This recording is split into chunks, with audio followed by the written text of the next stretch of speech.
I learned early how to make myself small. At dinner, I sat straight, hands folded, waiting. My father cleared his throat and said, "Mark, tell us about work." Mark smiled. He always smiled. I watched him talk while my food went cold. My mother nodded and said, "You've always been responsible." I opened my mouth. My father raised one finger and said, "Not now." I closed my mouth. That was my seat. When I tried again, my mother smiled softly and said, "You're still figuring things out." I was 28. I said, "I have an idea." My father laughed, not mean, just certain. "Ideas are easy," he said. "Finish your meal." Mark didn't look at me. Lucy did. She always did. After dinner, dishes clinked. I followed my mother to the sink and said, "I want to try something new." She sighed. "Sweetheart, you rush," she said. "Let Mark handle big choices." I asked, "Why?" She said, "Because he's ready." I said, "And I'm not." She said nothing. Silence answered me better than words. At holidays, my father planned without me. "We decided," he'd say. Not we including me. We excluding me. I asked once, "Can I help?" He said, "Just relax." Mark got the keys. I got a chair in the corner. Lucy hovered near me and whispered, "I know it's unfair." I whispered back, "It's fine." I lied well by then. One night I said, "I'm working on something." My father said, "Careful." My mother said, "Don't get ahead of yourself." Mark said, "What is it?" I said, "Never mind." He shrugged. "Probably for the best," he said. Laughter followed. Soft, harmless, deadly laughter. I learned to swallow words. I learned to nod. I learned to say, "You're right."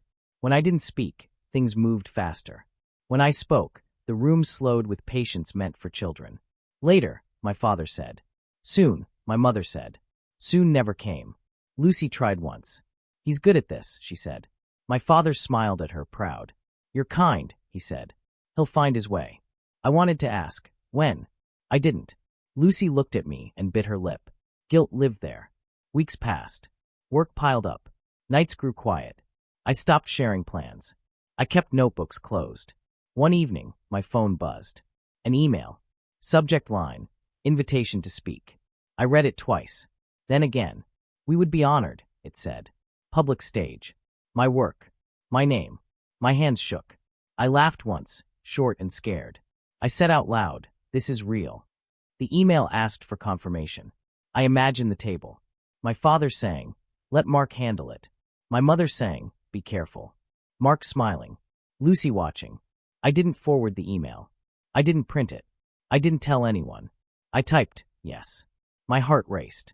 I whispered, "Yes," again. For the first time, I chose my own seat. I used to say Daniel was my proof that not everyone saw me as a kid.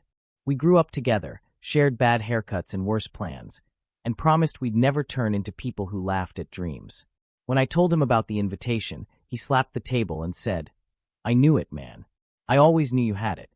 I believed him because I needed to. Emma smiled when I told her. She touched my arm and said, "I'm proud of you." Her voice was soft, careful, like she was holding glass. I said, "It's a real stage." She laughed lightly and said, "Of course it is." Daniel raised his glass and said, "To finally being seen." I felt tall for once. I said, "I was scared to tell my family." Daniel said, "They don't get you." Emma nodded. "They never listen," she said. I said, "You do." She said, "We do." I let myself breathe. I let myself imagine a future where support didn't feel borrowed. Later that night, I went to get my jacket from the bedroom. The door was half closed. I heard my name and stopped. Daniel said, "He's serious about this?" Emma said, "He's excited." Daniel laughed. It wasn't loud. It was easy. "It's kind of cute," he said. Emma said, "Be nice." Daniel said, "I am." "Cute isn't bad." She paused. "Do you really think he'll pull it off?" Daniel said, "Come on." I pressed my hand to the wall. My heart thumped. Emma sighed. "I worry he'll get hurt." Daniel said, "He always does." I waited for someone to say my name with respect. Daniel said, "He's not built for pressure." Emma said, "He tries." Daniel said, "Trying isn't winning." I felt heat in my face. Emma said, "We should plan in case it falls apart." Daniel said, "We already are." I stepped back. My stomach dropped. Emma said, "I don't want to pause my life." Daniel said, "You shouldn't." She said, If this fails, we'll move. Daniel said, together? She said, yes. Silence followed. Then Daniel laughed again. I walked in. What's cute? I asked. Emma jumped. Daniel said, relax. I said, answer me. Emma said, you heard wrong. I said, I heard enough. Daniel waved his hand. You're being sensitive, he said. I said, you're planning without me. Emma said, it's just talking. I said, about leaving. She said, if things don't work. I said, my things. Daniel sighed. Why do you do this? He said. You turn everything into a fight. I said, you laughed. Daniel said, at the situation. I said, at me. Emma said, please don't spiral. That word hit hard. Spiral. Like my feelings were a flaw. I said, I needed you.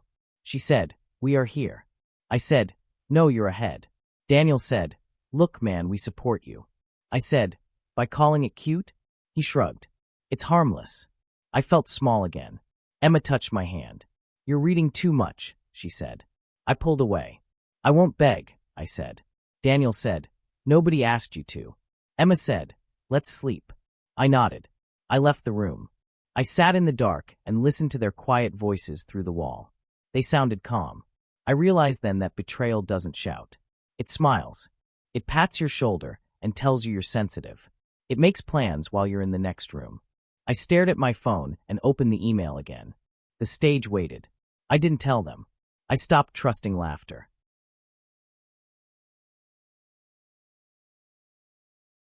I moved out quietly and didn't leave a note. I packed boxes late and placed the key on the counter. The silence felt heavy, but it felt honest too. My phone buzzed, and I let it buzz. I told myself, no explanations. I said it twice because I didn't believe it yet. The apartment was cheap and mostly empty. I stood by the sink and ate noodles. I laughed once and said, this is fine. The walls didn't answer. At night, I worked until my eyes burned. When I failed, nobody saw it. When I tried again, nobody clapped. That hurt and healed at the same time. Mr. Harris noticed right away. He said, you stopped apologizing. I said, I ran out of breath. He nodded. Good, he said. Anger burns fuel. I asked, what replaces it? He said, discipline. I didn't argue. I showed up the next day. I worked every day, even when doubt screamed. He corrected my work without kindness or cruelty. I liked that. It meant the work mattered. He said, do it again. I said, okay. He said, slower. I said, okay. I stopped opening Emma's messages. Unread felt safer than hope. I told myself, later, then changed it to never. Daniel faded without goodbye. I didn't chase him. I said out loud, I choose quiet.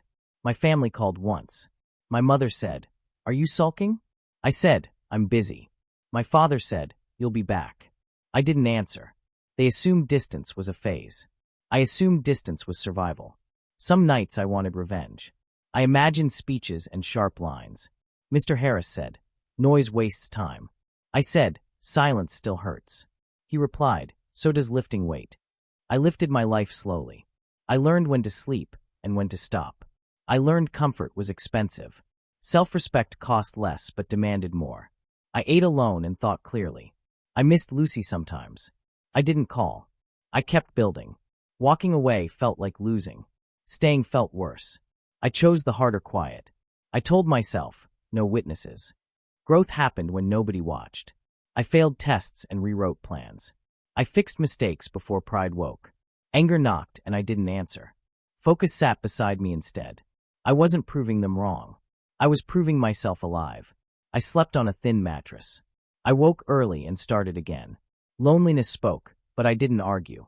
I listened and kept moving. Walking away wasn't revenge. It was training. The day came faster than I expected. I stood behind the curtain and said, breathe. My hands shook anyway. A staff member asked, ready? I said, yes, then laughed quietly because my voice didn't agree. The lights burned warm and bright. The crowd hummed like a living thing. I told myself, one step. I walked out. Applause rose and fell. I gripped the podium and whispered, thank you. My throat tightened. I looked at faces and thought, they don't know me. I said, I was told to wait. A few laughs followed. I said, I waited long enough. I spoke about failure without naming it. People said my ideas were small, I said. They said be careful. Heads nodded. I said, careful can become a cage. My hand steadied. I said, I learned to stand alone. Silence held me. I said, being underestimated hurts. I paused. It also teaches you how to build quietly. Applause broke through. I said, I didn't win overnight. I smiled. I worked. Laughter followed. Relief washed over me. I ended with, give yourself a seat.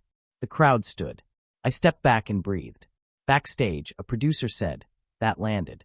I said, it did. He nodded. It really did. By morning, my phone screamed. Messages stacked. Saw you. Amazing. Proud of you. Numbers climbed. The clip spread. I stared and said, okay. My mother called. I let it ring. My father called. I didn't answer.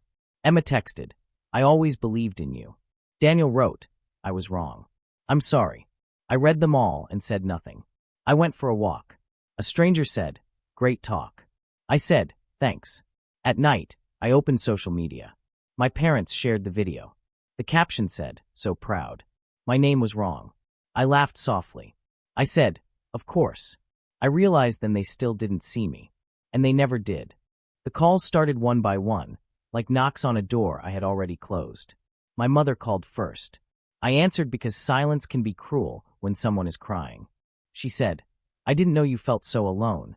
I said, I told you. She said, you never said it like this. I said, I did. You just hurt a kid. She cried harder. I waited. My father called next. His voice was careful. I was trying to protect you, he said. I said, from what? He paused. From failing. I said, you taught me to fear trying. He said, that's not fair. I said, it's true. I didn't raise my voice. He noticed. Emma texted, can we meet? I replied, to talk or to fix? She wrote, both. I said, I'm not broken. She said, I miss you. I said, you missed me when I was quiet. She asked, is this punishment? I said, no. This is distance. Daniel sent a long message. I was wrong, he wrote. I laughed when I should have stood up. I called him. He said, I'm sorry. I said, I know. He said, can you forgive me? I said, I can forgive. I can't pretend. He went quiet. At dinner, my family sat across from me like strangers. My father said, you seem different. I said, I stopped shrinking. My mother said, we didn't mean to hurt you. I said, intent doesn't erase impact. Mark cleared his throat. I was jealous, he said. You never needed us. I said, I needed respect. Lucy spoke softly. I should have said more, she said. I said, I know. She cried. I didn't move. Calm felt heavier than anger, and it carried farther. Emma reached for my hand. I pulled back.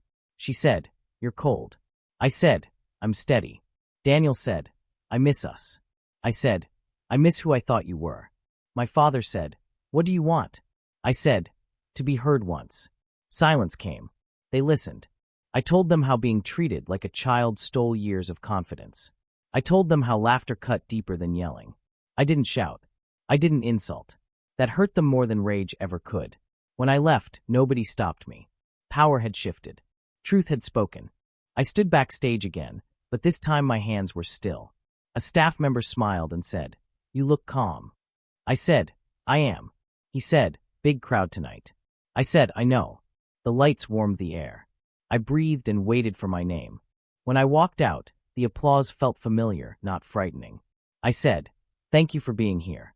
My voice didn't shake. I looked at the crowd and said, I learned something important. Silence settled. I said, growth doesn't always look loud. I thanked the people who helped me work when nobody watched. Mentors matter, I said. Strangers matter. I paused. So does the work you do alone. I smiled and added, I learned to thank myself. Laughter rolled gently. I didn't mention my family. Not because I was angry. Not because I wanted revenge. I simply didn't need to. My story no longer belonged to them. It belonged to the choices I made after I stopped asking for permission. I said, distance can be love. A few heads tilted. I explained, sometimes you step back to breathe. I talked about forgiveness without reunion. You can forgive and still move forward, I said. Applause followed. Backstage, someone said, "That was powerful." I said, "It was honest." My phone buzzed. Messages waited. I didn't check them yet. I walked down the hall and felt complete. Later, alone, I read one message. My mother wrote, "I watched." I typed, "I hope you enjoyed it." I didn't add more. My father sent a thumbs up. I smiled and put the phone down. I realized peace doesn't need witnesses. Validation fades. Self-respect stays. I forgave without reopening doors. I chose quiet again, but this time it felt full. When I walked off stage, the lights dimmed behind me. I didn't look back. I finally sat in the seat I was never offered, and it fit perfectly.